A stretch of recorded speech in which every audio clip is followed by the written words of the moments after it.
Sa ika-6 ng Abril, taong 2018, naaresto si Luis Alfredo Gonzalez Hernandez, isang lalaki mula sa rehiyon ng Barlovento sa Venezuelan state ng Miranda, matapos amining siya ay pumatay at kumain ng bahagi ng katawan ng isang may-ari ng bukid bago gamitin ang dugo at abo nito sa kanyang sining.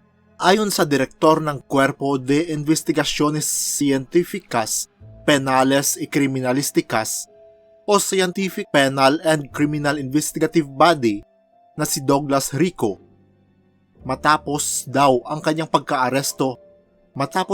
pagkaaresto ni Hernandez at sa pamamagitan ng investigasyon, inamin niya ang kanyang kasalanan sa pangyayari. Sinabi niyang hiniwa at kinain niya ang mga malalaking bahagi ng magsasaka. Ang biktima na hindi na pinangalanan ng mga opisyal ay inaakalang nag-hire kay Hernandez para sa isang kakaibang serbisyong panlibing.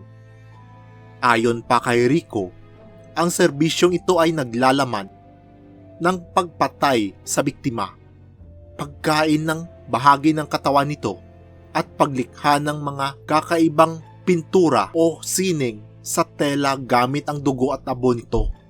Sa lugar ng insidente, natagpuan ng mga investigador ang dokumento at mga patunay na nag-uugnay sa iba pang mga tao. Kaya't kasalukuyang inimbestigahan kung sino sa mga ito ang itinuturing na nawawala.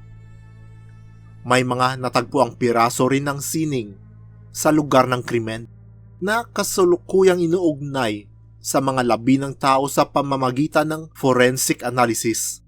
Sa ngayon, si Hernandez ay nasa kustodiya ng mga otoridad at humaharap sa mga aligasyon ng pagpatay at paglabag sa batas. Ang kanyang pag-amin sa krimen ng kanibalismo ay nag-iwan ng malalim na pagkabahala sa komunidad ng Barlovento at sa mismong buong bansa ng Venezuela.